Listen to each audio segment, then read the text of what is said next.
Assalamualaikum warahmatullahi wabarakatuh. Bapak dosen yang saya hormati dan teman-teman semua yang saya banggakan, perkenalkan nama saya Alhamdulillah dengan NIM 22344. Pada kesempatan kali ini saya akan mempresentasikan sebuah studi kasus yang membahas isu yang sedang sangat hangat di dunia SDM, yaitu fenomena quit counting. Judul presentasi saya adalah strategi mengatasi fenomena quit counting PT Digital Maju Berkarya. Mungkin sebagian dari kita pernah mendengar istilah ini atau bahkan merasakannya. Jadi apa sebenarnya quit counting itu dan mengapa ini menjadi ancaman yang perlu kita tangani secara serius. Nah, mari kita bahas. Baik, pertama-tama mari kita samakan persepsi kita tentang quit counting. Jadi, quit counting ini bukan berarti karyawan mengundurkan diri secara diam-diam. Tapi ini adalah sebuah fenomena di mana karyawan memutuskan untuk bekerja hanya sebatas apa yang tertulis di deskripsi pekerjaannya. Tidak ada lagi inisiatif ekstra, tidak ada lagi lembar sukarela atau kontribusi di luar tanggung jawab utama. Intinya, ini adalah gejala dari masalah yang lebih besar, yaitu rendahnya keterlibatan atau employee engagement. Untuk memahaminya secara lebih nyata, mari kita lihat studi kasus fiktif di PT Digital Maju Berkarya. Ini adalah perusahaan teknologi yang menerapkan sistem kerja hibrida. Belakangan ini mereka merasakan ada beberapa lampu kuning, proyek-proyek penting mulai sering terlibat. Suasana rapat menjadi sangat pasif dan yang paling mengkhawatirkan, skor keterlibatan karyawan di survei internal mereka itu anjlok. Dari gejala-gejala tadi, kita bisa mengidentifikasi ada 3 masalah utama. Itu rendahnya engagement, komunikasi yang buruk, serta minimnya apresiasi dan peluang berkembang. Nah, pertanyaannya kenapa masalah ini bisa muncul?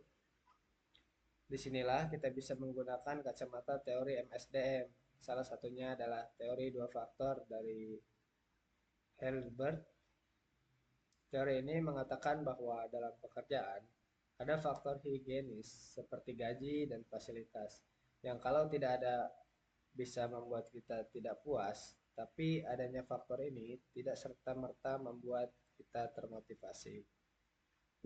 Untuk termotivasi, kita butuh faktor motivator, yaitu hal-hal seperti pengakuan, prestasi, dan kesempatan untuk bertumbuh.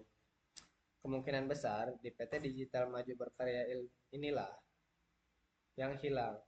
Gajinya mungkin oke, tapi karyawan tidak merasa dihargai dan tidak melihat masa depan di sana.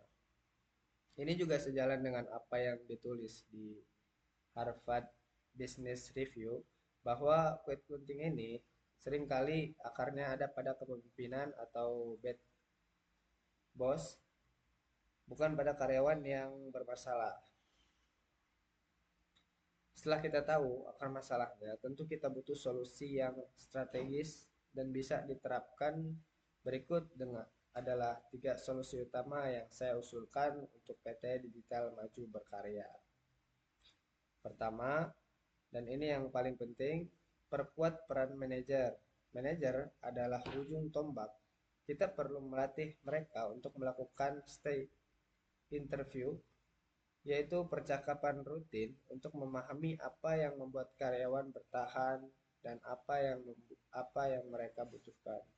Ini jauh lebih protek ini jauh lebih proaktif daripada sekadar melakukan exit interview saat mereka sudah mau keluar. Nah, dan yang kedua, bangun budaya apresiasi. Apresiasi tidak harus selalu soal uang. Buat sebuah sistem di mana rekan kerja bisa saling memberikan pujian atau pengakuan secara publik. Hal-hal kecil seperti ini itu punya dampak besar pada motivasi.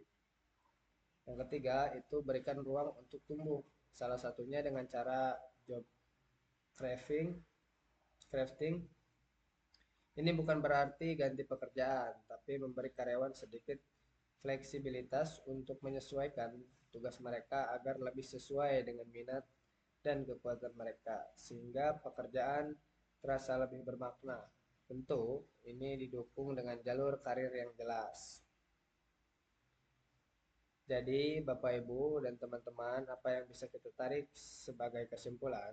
Yaitu yang pertama, quitting ini bukanlah masalah kemalasan individu, melainkan sinyal adanya masalah pada sistem manajemen dan budaya perusahaan.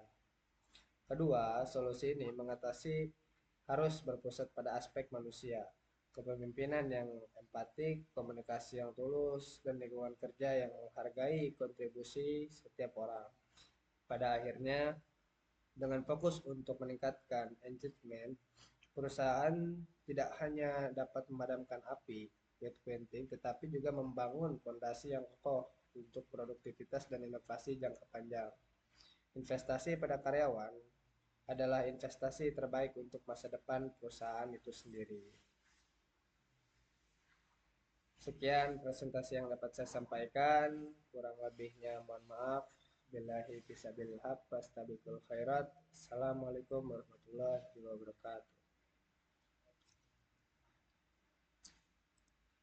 Segitu bang, jadi merenya seberapa menit itu?